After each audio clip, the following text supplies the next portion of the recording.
I'll never forget the sight. My parents, shivering on the porch, coats pulled tight, their frail hands knocking against a door that should have been theirs to enter. Inside, through the windows, I saw the laughter. My in-laws clinking glasses, music playing, celebrating as if the house belonged to them. My house. My parents outside, like beggars. That was the moment I stopped being their daughter-in-law and became their reckoning. When I first met Armin, I thought I was marrying love.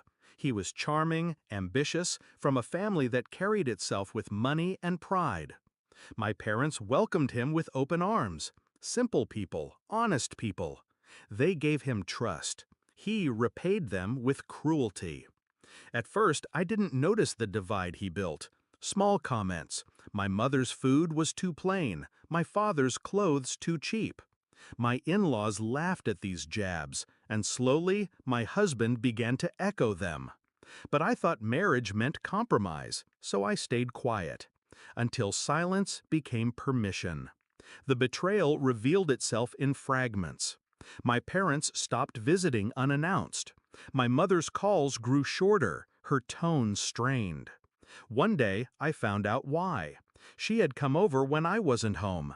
My mother-in-law opened the door, smiled thin, and said, "We're busy. Maybe don't come so often." I confronted Armin. He dismissed it. They exaggerate. My parents didn't mean it like that. But the truth screamed louder the day I returned home early. My parents were on the front steps, clutching bags of fruit they'd brought for me, turned away again. I watched from down the street as my father's shoulders sagged, my mother wiping her eyes. And when the door finally shut in their faces, I swore I'd never forgive. That night, Armin and his family sat inside, laughing, glasses raised. I stayed in the shadows, planning. Revenge isn't rage, it's precision. I started quietly. First, the finances. The house was in my name, purchased with money my parents had helped me save long before marriage.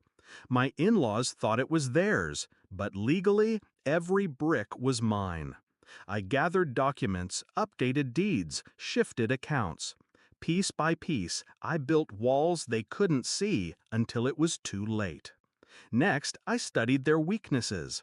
My father-in-law loved reputation more than breath. My mother-in-law loved control. And Armin, he loved comfort, the illusion that he was master of this empire they pretended to own.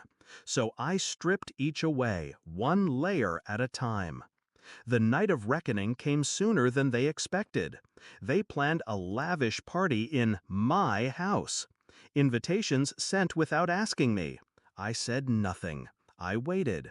When the guests arrived, lights blazing, music swelling, I arrived too, documents in hand, calm as a surgeon. I walked into my own living room like a stranger reclaiming stolen ground. My in-laws froze. Armin stammered. But before he could speak, I laid the folder on the table. "Enjoy the drinks," I said, my voice steady, "because after tonight, you'll never step foot in this house again." The lawyer's letter was simple: eviction notice. The house, the assets tied to it, the accounts, everything legally mine. Signed, sealed, undeniable. Their faces cracked. Whispers spread among the guests. My father-in-law's hands trembled as he read.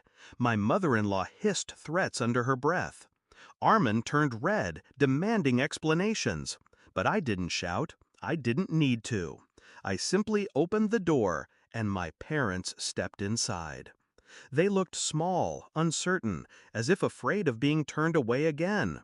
I held their hands, guided them past the stunned crowd, and seated them at the table my in-laws thought was theirs. "From now on," I said quietly, "this is their home, not yours." The aftermath was brutal for them. My in-laws were humiliated, their circle whispering about how they'd been thrown out of the very house they flaunted. Armin's pride crumbled when he realized every comfort he'd leaned on, paid staff, joint accounts, the status of living here, was gone. They left that night with nothing but rage in their eyes. And I didn't stop there. I pursued every debt they'd hidden, every business weakness they'd ignored. Within months, their empire shrank. Their friends turned cold, their name tainted. Justice wasn't dramatic. It was steady, relentless. Now, when I walk through my home, it feels different, warmer. My parents sit in the garden sipping tea, their laughter echoing against walls that finally welcome them. And I think back to that night on the porch, my father's trembling hands, my mother's tears. The image is carved into me. It was the moment I chose not to remain silent. Some say revenge consumes. Maybe. But I don't feel consumed. I feel cleansed. Because they tried to make my parents beggars at my door. And I made sure they'll spend the rest of their lives outside.